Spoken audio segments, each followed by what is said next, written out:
Hi, and welcome to this call. Today we're going to be talking about the law of attraction and really, wanting more in our lives. Some time ago, the movie The Secret came out, and it took the world by storm. And The Secret was all about how can I create more wealth and abundance and health in my life. You know, if I was to think about a car, the car would kind of appear over time. So it became a buzz phrase for most people. And in fact, it's not a secret. It's actually an ancient way of working with your mind and your feelings and your subconscious mind, which we're going to go into later on. And for some people, it works, this system, and other people, it hasn't worked. So some people actually have ended up being disillusioned because of this whole idea of the secret. And there are methods and techniques that we'll probably talk about later as to how to actually work with this law. So, is there a right way or a wrong way? And I think the theme of today's talk is we're going to talk about, the law of attraction and wanting things. When is enough enough? Danny, what are your thoughts on this? Well, it's been proven to me that it certainly does work. I find that if I make a vision board or something like that, whatever I have projected will come back to me. And it usually happens when I let go of it, funnily enough. So I'll create something like a vision board with 3 or 4 goals that I'm aiming towards, and then they do actually happen. It might be a house that I want or a new car or whatever. It will happen. So it does work, but I have a bit of conflict about the whole thing of law of attraction because I've read a few Eastern things over the years, and a lot of Eastern philosophies talk about having just enough. Like the Tao Te Ching talks about fill your bowl to the brim and it will spill. I've got a couple of others here. Hold on to things too tightly and you will lose them. I know there are other messages all bound into it, but what I'm trying to say is that they talk about having just enough and not wanting too much, whereas the law of attraction says the world is your lobster, go for it. Become. We're meant to be bigger, we're meant to grow, we're meant to achieve and have and flourish. And these religions kind of counter that, in my mind anyway, by saying don't want too much. Bit of conflict, isn't it? I suppose it's how you see it, Like if you have nothing, you have nothing to lose. Yeah, but do you think maybe that one was like, as our society changes and as our world evolves, it's a bit different, isn't it? I think our world's evolved since that sort of saying, isn't it? Yeah, I suppose it has changed a lot. But, these ideals and values and things go back thousands of years. And, they stay the same. I think the principles behind them are correct. Perhaps the law of attraction as a hype has just been focusing too much on wealth and not creating wishes of the heart. Yeah, I was going to say that. Is the law of attraction also to do with, the need, the want? If you wanted money or a new house, is your heart into it? Who will it benefit? What will the outcome be? We touched on that before, didn't we? Yeah. Where the want's coming from, whether it's a heartfelt thing or and where greed comes in and wanting more and the motive behind the wanting. What do you think, Jim? Well, in the days of the Taoists and the Buddhists and so on, their whole idea of the mind was also the heart. And I think that your mind probably wants, let's say my mind wants a mansion to live in. And perhaps my heart wants, a 4-bedroom house with some land around it. Yeah? Yeah. And there's always a cost in anything. So if I have the mansion, it's going to cost a lot of money to keep it warm. It maybe half the rooms will never be used, because there's like 2 or 3 of us, and this is like a 20-room mansion. And I asked myself, what's the balance for you? Well, 4 bedrooms for me is just fine, and I'm happy about that, and I'm content about it. And it feels better to have a 4-bedroom house, even though I'm a multi-millionaire, than having a 50-room mansion. Yeah, it's wisdom. It's wisdom. It's coming from what feels right. And I think that what the Taoists and the Buddhists are saying is that, first of all, if you become attached to something, if you grasp it, then you can suffer. With the grasping, if you grasp for something, isn't the law of attraction, a lot of the things that I've read on that is about grasping. It's about focusing on something and moving towards it and having nothing else in your sight except that. I would perceive that as grasping. Yeah, I really want. It's grasping. Is like I need to have that cigarette. You're grasping at wanting that tobacco. I need that drink. You know, there's a kind of an addiction. There's a kind of like an attachment. But you mentioned earlier on about your vision board. You said I let go and things came. The fact that you let go is that you gave up. You let go of grasping at what you wanted to see on that vision board. No, I painted it, as in, I put it together. And then in the process of putting it all together, I was very aware of what I wanted. And I think that's what it's all about, is with law of attraction, for me anyway. We call it law of attraction, but creating what we want in our own lives through energy work and focus. I think a lot of this law of attraction stuff that's been floating around the last few years has all been about really not letting go of an idea. It's been my experience that it is when you actually let go of it that it comes to you.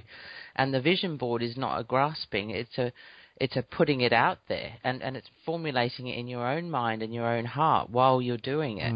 You're realizing what you want, the shape of what you want, and then let it go, and it will come to you. And I guess none of my vision boards have been greedy in any way. They've all been quite realistic wants from the heart. But I do think there's a lot to be said about this hype over the last few years, and that a lot of very greedy people have been wanting to use it in the wrong way.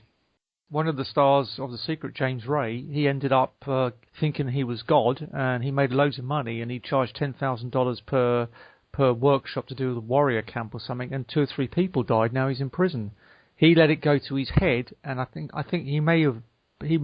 perhaps he was over-attached to him having an image of himself. So sometimes you let these things go to your head, and maybe he lacked a certain amount of wisdom or heart. So he's been in jail now for 5 years. There's a guy who's teaching someone to have a better life, but his ego got in the way, and people died in it. I think it was a sweat lodge. Where is the wisdom in that? That's the question.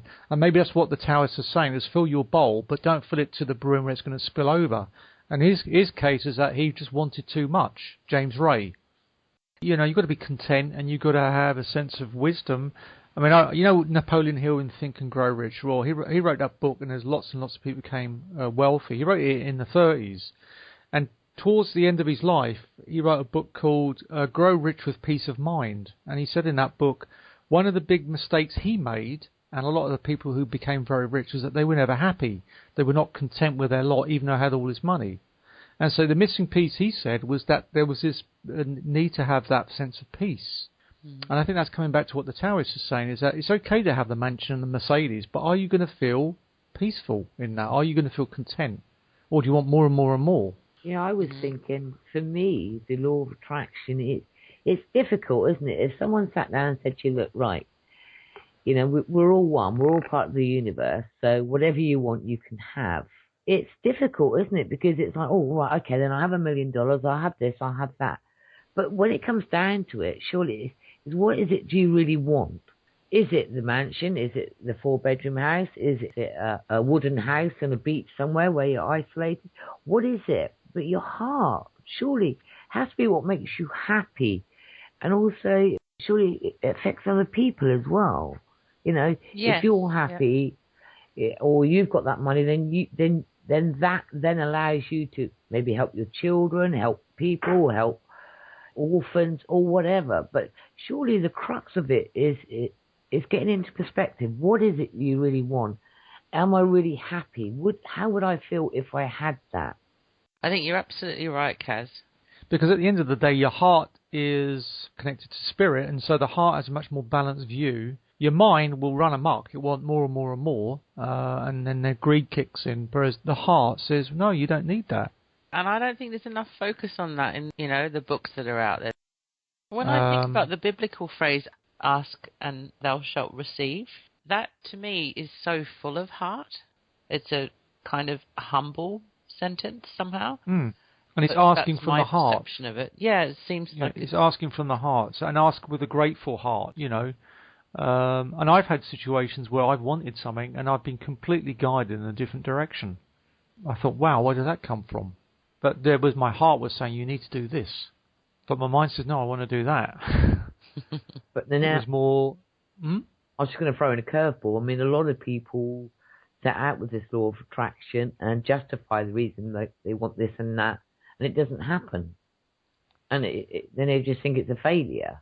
Because I think it's very, very important is, if your heart really wants it, if it's going to benefit you and others, and it feels right, then you can really work on it, with like Danny said, vision boards, contemplating it, imagining it. But, if you're just asking because you think, oh yeah, that'd be great to have this, and there's no real, emotion behind it, no real desire, it's and the difficult. process, if you start believing that you can have what you want in life, it makes you start asking, what is it that I really do want? When you're doing a vision board and you have to think about the type of house you want to move into, you do it carefully. I think the whole process is really important, Kaz, similar to what you were saying. It's about finding out what you want. Yeah. And will it make me happy? Will it make me feel ease? Is it a complicated thing or is it simple? And that's the other thing. We really are good at complicating our lives. I think most of us really want a more simple life. Having a 50-room mansion for me is a complicated lifestyle over a 4-bedroom house in the country. That's me. Yours is different, perhaps. That's the other thing. Everyone's different. Yeah, I mean, the thing is, like, you do your vision board, you can have, like, oh, I want that mansion, and you can be sort of visualizing it with the emotions and all that for maybe a couple of weeks. Then it starts to wane, and if it's waning, then it can't really be a desire, can it? It can't really be what you want, So it's not just a case of, oh, right, law of attraction says, the universe is abundant, I can have what I want, I'm going to have this. Okay, I'll do what some of the book says, I'll imagine it, I'll do my vision board, I'll look at it daily. But, if there's not a drive behind it, a real heartfelt desire, and be able to imagine, how it will benefit yourself, how it will improve lives and things for other people. Because that's what we are, aren't we? We like to help others as well. Yeah, I agree with that too. What happens if self-sabotage comes in as well? Because there we have I think if you're doing something like that and you want to get from here to here, we also touched on this earlier as well, another call. I think it has to be believable to you, not just credible, but also you have to feel you deserve that particular thing. It's going to be heartfelt. There's the self-sabotage element that could come in. That's a possibility of it the trickster rearing its head and saying, I'm gonna make this vision board of this amazing house. But if it's too much, and we all have that, niggling thing of we don't deserve this, or we're not going to get it. So I think it also has to be something that you feel you can comfortably live with accepting.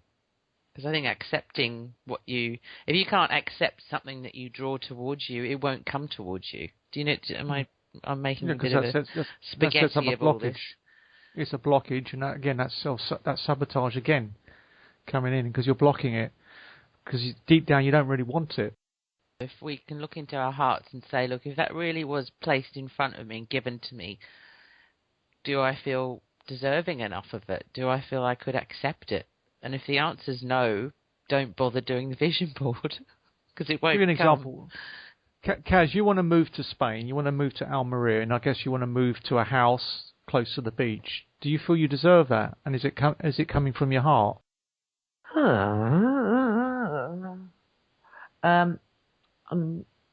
would like a house with a pool, a little bit of land, and do I deserve it? Oh. Why do you do this? I don't know. I want to play with something that's. Do this?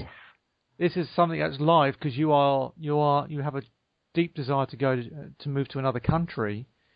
And well, see, I don't see any reason why I do not deserve it. Whether I've ever thought of terms, do I deserve it?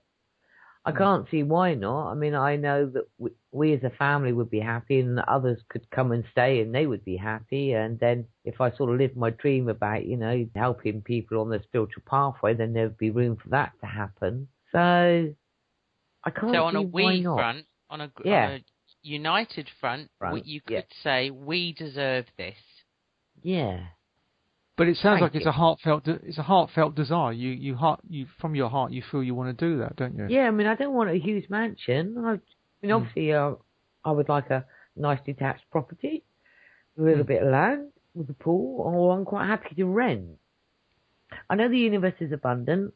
I know there is enough for everyone. No, I know that, and I feel that intrinsically. I don't feel I'm being greedy. I don't have great desires. I don't know whether that's right or wrong. And I don't think I'm going for less because because I don't deserve bigger. I'm just going with what would feel right and what would be right for us. So I can't see any reason why I do not deserve it. My dilemma is, if I was to work with the law of attraction now on this, would be I'm quite happy to rent or to buy. I mean, obviously I haven't got the finances to buy. That was it. That's what I was going to say. What about, we struggle with control, don't we? And I think that's probably part of this struggle here is I struggle with seeing how I would have the finances. I would want to rationality. I would like, okay, right, I want to buy this. So really, I need to go out and buy a lottery ticket. It's letting go and trusting in something that we don't see. You know what I mean? Letting go and trusting that, okay, this is my really heartfelt desire. It would be much better financially and a lot easier ride for me if I owned a property outright and bought it for cash. But the struggle for me... How am I going to get that cash? That would be me. Through a lottery win, and then we pre-shape how it can happen. How do you let go and trust the universe will provide? That's hard. But it does, it does actually work, and it always comes in the most surprising way, doesn't it? Don't the teachers of the law of attraction say let go of the how and just focus on the what you want? Take action, but let go of how it's going to show up. That requires a lot of faith and a lot of switching off the left brain and the rationality, which is very hard for a lot of us. But I guess we need to just keep working on that. Yeah. I think about, and that will take X amount of money. So, all right, I'm going to put that out to the universe that it's this amount of money. And I'm thinking, hang on a minute. If I want a different car, it might not come through money. It might come through some other way.